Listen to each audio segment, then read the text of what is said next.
satu segmen wawancara mengenai imajinasi dalam karya sastra. Dan sudah pun berada di studio ketika ini ialah Yang Mulia Puan Ena Herni binti Wasli. Beliau merupakan pensyarah bagi program Kesusastraan Melayu Fakulti Sastra dan juga Sains Sosial Universiti Brunei Darussalam. Assalamualaikum Puan. Waalaikumsalam. Apa khabar? Sehat, Alhamdulillah. Dan juga kita mengetahui kalau bercakap mengenai imajinasi dalam kehidupan kita memang tak lepasnya daripada berimajinasi. Dan juga apa sebenarnya imajinasi ini disangkut pautkan dengan sastra. Ataupun wujudnya sastra ni sebab kata ni berimajinasi atau sebaliknya. Macam jadi persoalan. Macam-macam tentu. Jadi persoalan kita ni memang satu saja ketika ini, tapi huraiannya kita ni dah tahu macam mana penjelasan. Jadi inilah ya. Ini juga merupakan satu ilmu kepada kita ni. Walaupun bidang kita ni bukan dalam bidang sastra dan juga sebagainya, tapi kehidupannya kita ini berasaskan juga daripada seni. Jadi adakah dalam kehidupan kita? Ini yang akan kita ketahui. Jadi di sini Puan, karya sastra itu lahir daripada imajinasi. Lahir daripada imajinasi. Betul. Jadi apakah maksud imajinasi dalam konteks sastra dan kenapa sebenarnya sastra ini sering dikaitkan dengan imajinasi? Okey, baiklah. Terima kasih. Okey, sebelum menjawab soalan, jadi ada baiknya kita berkenalan dengan imajinasi dulu. Kita harus memahami apa dia imajinasi. Okey, semua kita mempunyai imajinasi. Tetapi imajinasi yang bagaimana? Betul. Apa beza imajinasi kita dengan imajinasi dalam konteks sastra? Okey, selalu kita akan mendengar imajinasi itu adalah satu fantasi, ilusi, angan-angan. Jadi proses membayangkan ataupun menggambarkan sesuatu.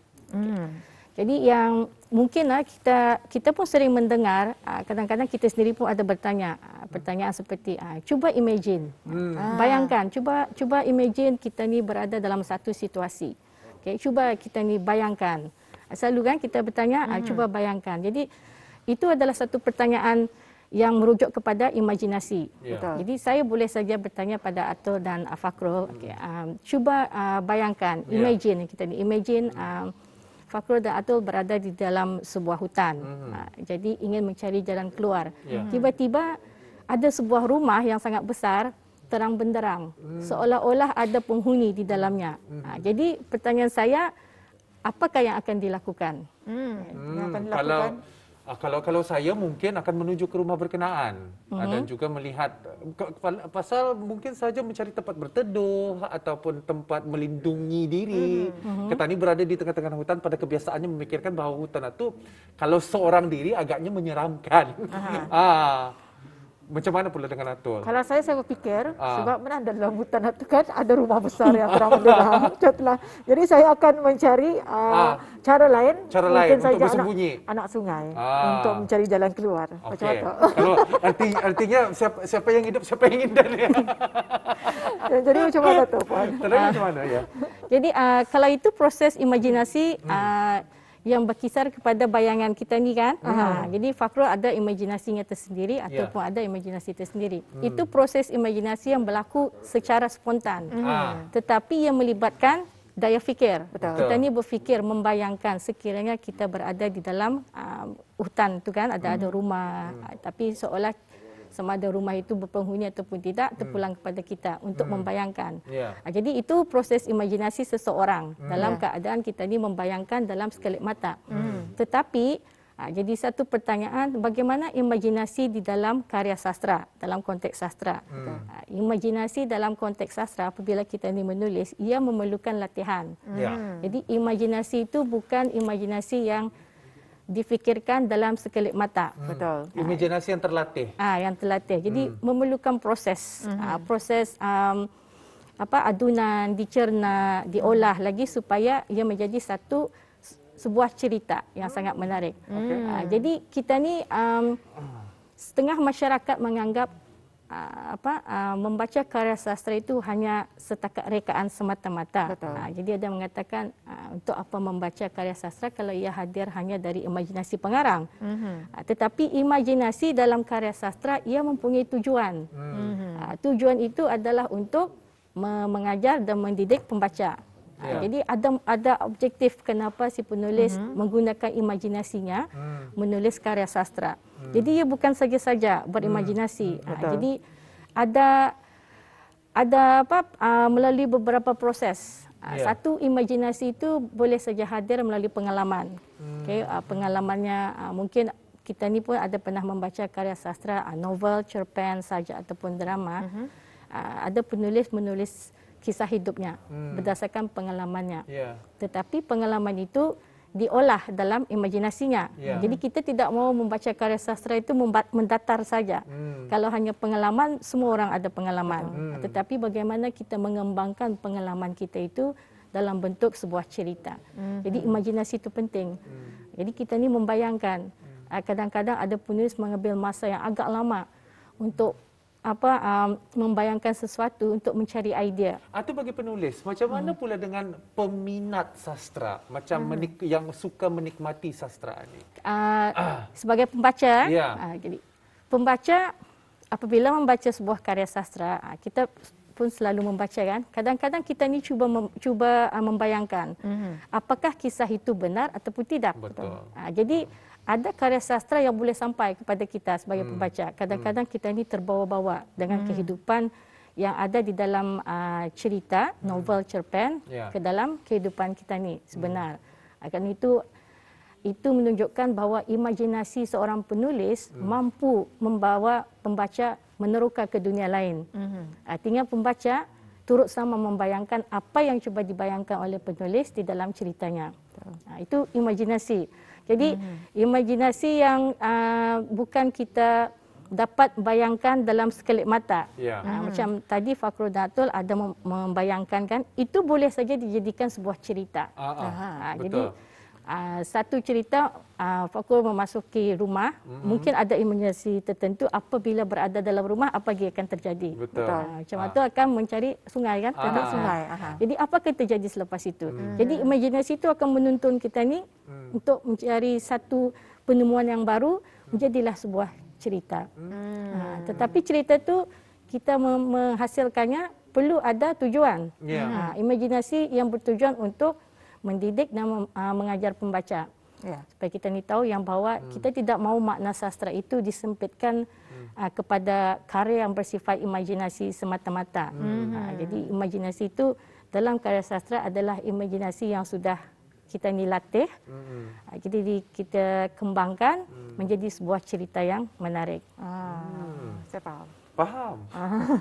Kalau saya dah faham, saya akan tanya lagi. Memang sebenarnya itu adalah satu proses untuk mencari ilmu. Ketani apabila bertanya, Tani mengimajinasikan soalan-soalannya juga. Atau ada termasuk dalam imajinasi itu tuah, seperti yang pensyarah katakan tadi, mengenai imajinasi ketanian ini, mereka yang ingin berkarya, imajinasi mereka itu harus matang. Cara mereka memikirkan atau mengimajinasikan keadaan itu harus matang.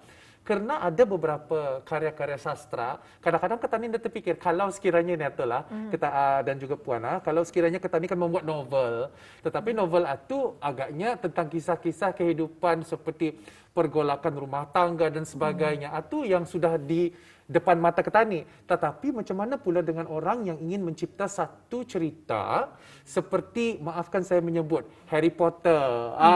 Sesuatu yang di luar imajinasi Ketani kadang-kadang kerana dah ada di depan mata tu. Macam sekolah magic sekolah itu, sekolah ini. Macam mana tu?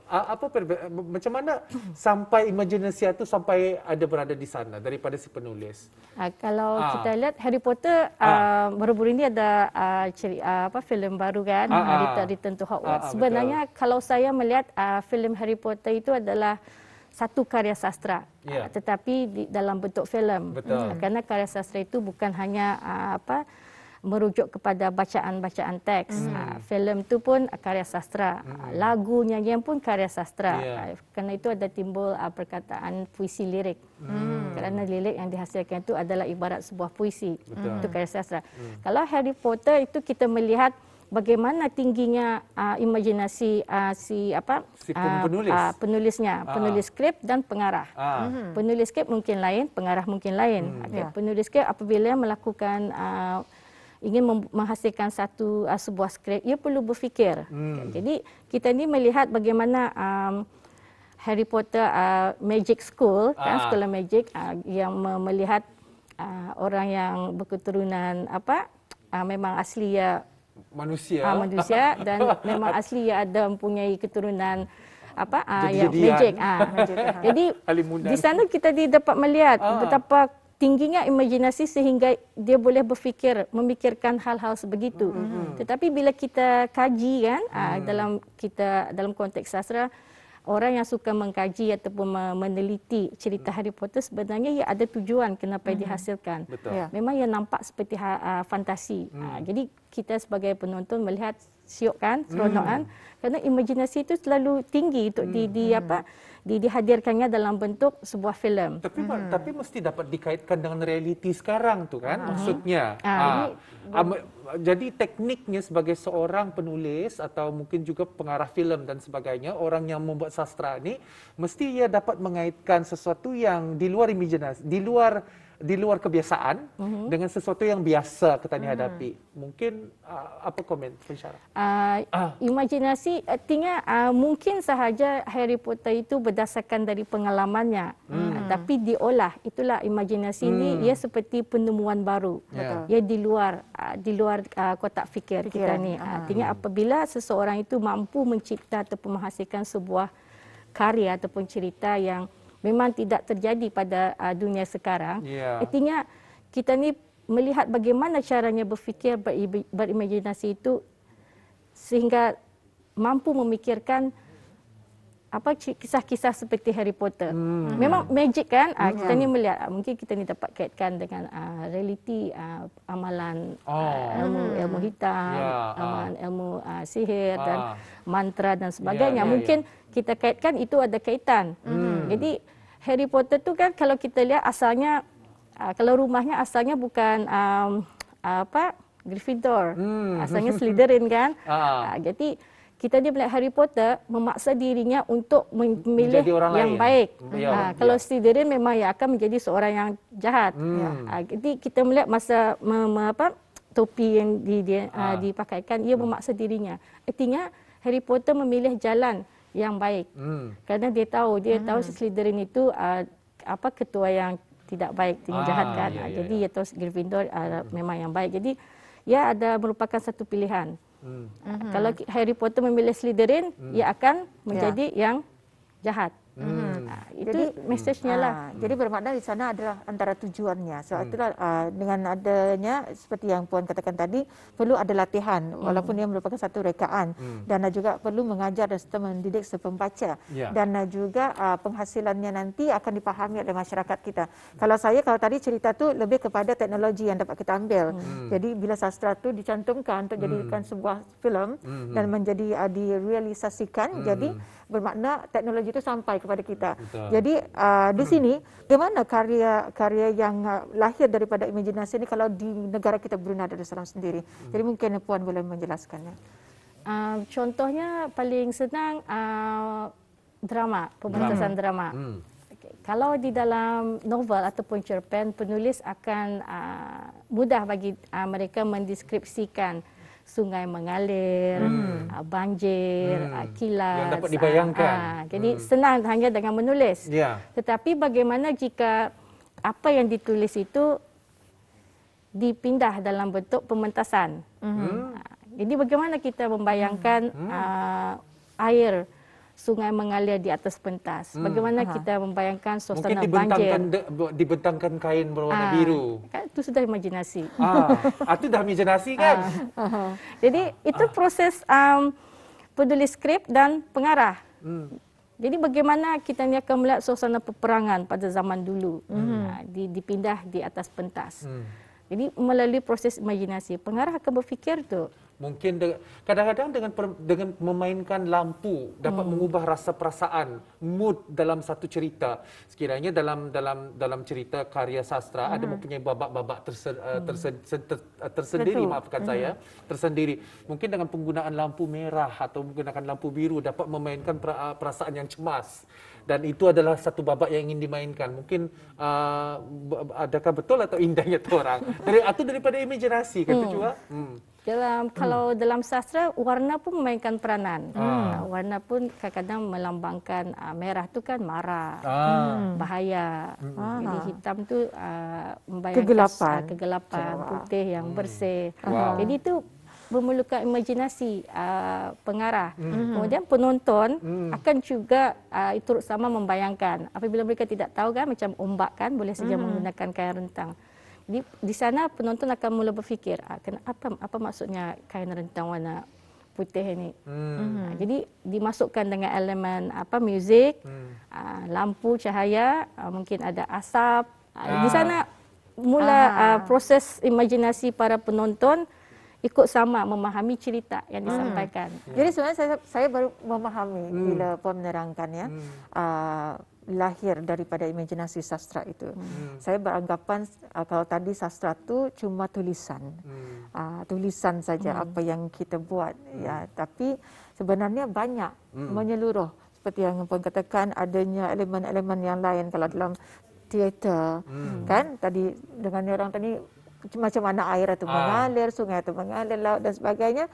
Jadi dimasukkan, disatukan. Jadi saya tu baru faham ni. Kalau tadi cakap sastra tulisan mana? Apa sebenarnya kan dicakapkan. Tapi itulah merangkumi. Jadi dengan topik yang kita bincangkan pada hari ini, kenapa sastra itu sering dikaitkan dengan imajinasi? Kalau di negara kita perkembangannya macam mana? Kalau di negara kita penulisan novel dan cerpen sangat popular, sangat rancak. Sajak juga berbanding drama. Kerana penulisan skrip drama ia agak terkebelakang, mungkin disebabkan ia memerlukan elemen teknikal untuk difikirkan semasa menulis. Kerana apabila menulis skrip drama, kita perlu memikirkan bagaimana cerita ini akan dipindah dalam bentuk pementasan atas pentas. Jadi kalau saya perhatikan penulisan karya sastra di negara kita memang sangat rancaklah. Pembacaan novel, kajian-kajian yang dilakukan oleh pelajar pun turut sama melibatkan imajinasi mereka. Cuba membayangkan apa yang ingin disampaikan oleh penulis sebenarnya. Kita memang banyak karya-karya sastra yang diangkatkan. Kita ada penulis-penulis seperti Allahyarham Muslim Burmat. Kita ada penulis kalau drama Muhammad Timbang, Musidi. Jadi banyak. Jadi penulis-penulis muda pun mula tumbuh sekarang. Jadi kita dapat melihat bagaimana imajinasi penulis baru dengan penulis lama. Ada perbezaan sedikit. Ada Dan perbezaan. apabila kita ni mengatakan tentang perbezaan ini kan, tentang penulis lama, penulis baru dan juga mungkin sebagai seorang penulis agaknya, adakah menjadi tanggungjawab ya? Setiap penulis ada matlamat-matlamat tersendiri. Antara satu matlamatnya yang mereka inginkan ialah supaya apa yang mereka tulis itu, apa yang diimajinasikan sampai ke benak si pembaca. Jadi difahami oleh mereka. Tetapi soalannya di sini, Puan, adakah itu menjadi tanggungjawab si penulis sebenarnya? Kalau sekiranya saya membuat satu syair, ya, itu karya sastra kan, tetapi kalau si pembaca indah memahami karya saya, sastra saya, adakah tanggungjawab saya untuk menerangkan? Adakah menjadi tanggungjawab saya untuk mengubah sastra saya? Atau sebaliknya, atau dibiarkan sahaja? Atau mungkin setiap sastra itu mempunyai peminat-peminatnya tersendiri. Bagi yang memahami, faham. Bagi yang indah faham. Komen daripada. Itu memang betul.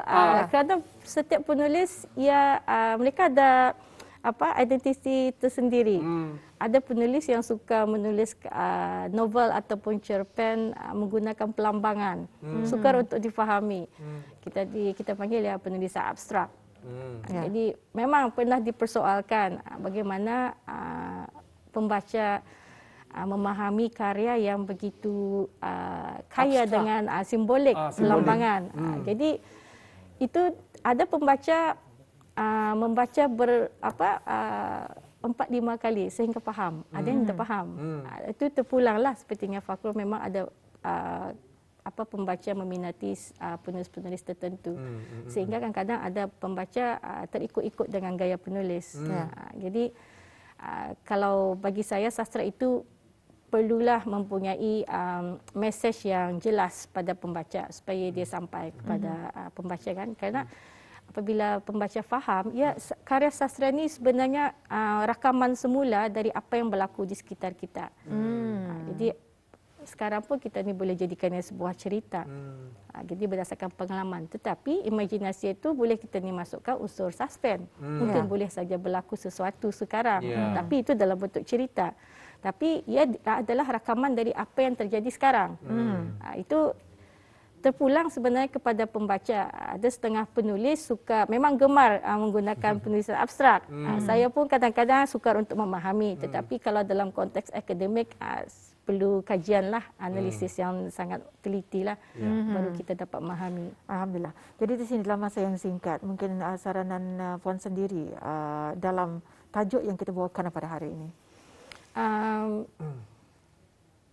Imajinasi itu kita perlu melihat ia sangat luas. Tetapi yang paling penting kita perlu tahu bahawa imajinasi dalam karya sastra bukanlah imajinasi yang saja-saja. Bukan hanya rekaan semata-mata. Memang yang kadang-kadang yang nampak tidak real. Imajinasi yang dikawal. Tetapi ya penceritaan itu kalau dari awal hingga akhir, walaupun ada nampak yang tidak logik, tetapi apa sebenarnya ingin disampaikan di dalam cerita itu. Sekurang-kurangnya ia sampai kepada kita. Apabila pembaca marah, tidak puas hati, sudah sampai kan. Apabila pembaca menangis, ketawa, memang sampai. Jadi yang penting ia sampai kepada pembaca. Kepada penonton. Itu je dengan drama kan. Kadang walaupun menggunakan banyak pelambangan bunga-bunga, warna dan sebagainya, sukar untuk difahami, tetapi di akhirnya mereka akan faham. Jadi itu dalam konteks imajinasi dalam karya sastra lah, ya, imajinasi yang terlatih, yang disusun dan dirancang dalam bentuk yang sangat sistematik. Terima kasih. Seronok juga. Dengan imajinasi dalam sastra ni, macam orang kata ni, walaupun kita disediakan untuk satu soalan, imajinasi saya. Tapi alhamdulillah ini ilmu yang telah pun dikongsikan bersama, iaitu bersama Puan Ina Herni Mitiwasli, itu pensyarah program Kesusastraan Melayu, Fakulti Sastra dan Sains Sosial di Universiti Brunei Darussalam. Terima kasih Puan dengan penjelasan dan juga memberikan ilmu yang sangat berguna kepada kami semua. Perlu disambung lagi, ada kesinambungannya nih setelah ada sebenarnya, insya-Allah. Jadi terima kasih, kita jumpa lagi. Assalamualaikum Puan. Waalaikumsalam warahmatullahi wabarakatuh.